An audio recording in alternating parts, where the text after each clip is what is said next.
जय श्री महाकाल। आज हम बात करेंगे राहु के बारे में। अपने आप में ये बहुत बड़ा और वास्ट टॉपिक है। हम सभी जानते हैं कि वैदिक ज्योतिष के अनुसार वृषभ राशि में राहु को उच्च का कहा गया है। मिथुन राशि में भी कहीं ना कहीं राहु को उच्च का कहा गया है। यदि टेक्निकली पॉइंट की बात की जाए तो इन दोनों राशि में राहु देव के उत्तम फल आपको प्राप्त होते हैं। जब हम बात करते हैं राहु के मूल तत्व राशि के बारे में तो कुंभ राशि को राहु की मूल तत्व राशि कहा गया है। अब आपने कई बार ये बात ना सुनी होगी कि शनिवत राहु, अर्थात जैसा शनि वैसा राहु।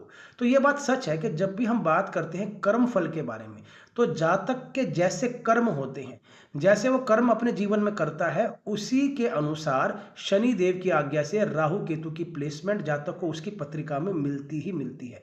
देखिए, कर्म का संबंध हमारे शनि देव से है।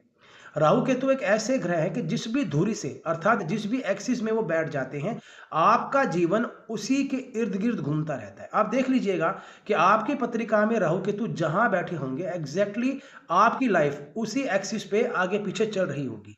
आप उसी एक्सिस पे काम कर रहे होंगे, आप उसी से जुड़े होंगे। जब भी हम बात करते हैं राहु केतु की आध्यात्मिक क्षमता के बारे में तो ऐसी अवस्था में केतु की आध्यात्मिक उन्नति को बलि कहा गया है। और कहीं ना कहीं राहु को जोड़ा गया है अनंत इच्छाओं से, भौतिक इच्छाओं से, भौतिक संसाधनों से। एक ऐसी इच्छा जिसका कोई अंत नहीं है। लेकिन आप एक बात समझिएगा, जब हम बात करते हैं आध्यात्मिक उन्नति की तो केतु को प्राप्त करने के लिए आपको राहु की मदद लेना बहुत महत्वपूर्ण है। जब भी आप किसी अनंत साधव से बात करोगे, साधु से बात करोगे, तो वो आपको एक शब्द अवश्य बोलेगा कि इस मोह माया को छोड़ के हमने इस अध्यात्म को प्राप्त किया है और अब हम इस अध्यात्म की दुनिया में अपने आप को खोज रहे हैं। अर्थात जब आप अपनी अनंत इच्छाओं का त्याग करते हैं तभी जाकर आप केतु की ताकत को प्राप्त करते हैं। इसीलिए बृहस्पति के साथ जब राहु बैठते हैं तो इस कॉम्बिनेशन को इतना अच्छा नहीं बोला गया है जितना केतु के साथ बैठे बृहस्पति को उन्नत माना गया है। लेकिन अब आप समझिएगा कि केतु की प्राप्ति के लिए आपको राहु से तो अवश्य गुजरना पड़ेगा। जब आप अनंत इच्छाओं को त्याग देते हैं, जब आप अनंत भौतिक इच्छाओं से हटकर आप ईश्वर की तरफ आकर्षित हो जाते हैं, तो यही संबंध राहु केतु का आपकी पत्री में साफ साफ आपको दिखाई देता है। जिस भी भाव से राहु जुड़ जाते हैं वहां से आपकी इच्छाएं जुड़ जाती हैं, और जिस भाव से केतु जुड़ जाते हैं उस भाव से आपको डिटॉक्सिफिकेशन साफ साफ दिखाई देती है। आप समय के अनुसार उस वृत्ति से अलग होना शुरू हो जाते हैं। तो राहु केतु एक दूसरे के पूरक कहे गए हैं। बिना राहु के आप केतु को प्राप्त नहीं कर सकते हैं। अब एक छोटी सी बात आती है कि यदि आपके जीवन में राहु देव के द्वारा किसी तरह की पीड़ाएं बन रही हैं तो कैसे हमें अपने आप को संतुलित करना चाहिए।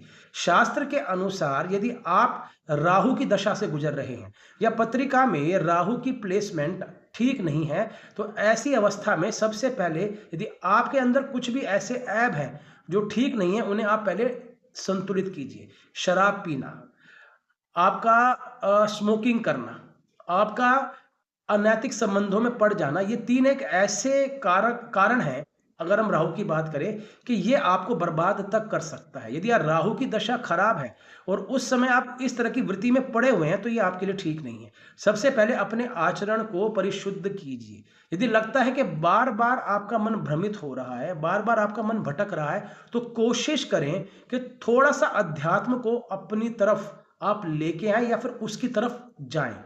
क्योंकि आप समझिएगा कि राहु की अनंत इच्छाओं से अगर आपको पार पाना है तो थोड़ा केतु के साथ आपको अवश्य जुड़ना पड़ेगा।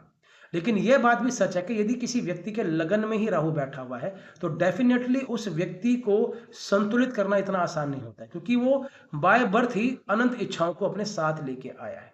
लेकिन हाँ, यह बात सच है कि यदि वो चाहे तो अपनी अनंत इच्छाओं को सीमित करके आगे बढ़ सकता है, जिससे कि राहु के नेगेटिव फल उन्हें प्राप्त ना हो बल्कि उनको राहु के पॉजिटिव फल प्राप्त हो। राहु का सबसे सुंदर उपाय जो मैंने देखा है वो है माता सरस्वती की पूजा। देखिए, राहु का अगर हम बात बोले सीधा कनेक्शन हमारे सर से है। कई बार आपने ये बात समझी होगी कि राहु सर पे आके बैठते हैं, अर्थात उनका आधिपत्य आपके सर पे है। तो आपकी बुद्धि को कई बार हर लेते हैं, कई बार आप अपनी अनंत इच्छाओं की प्राप्ति में किसी भी हद तक चले जाते हैं।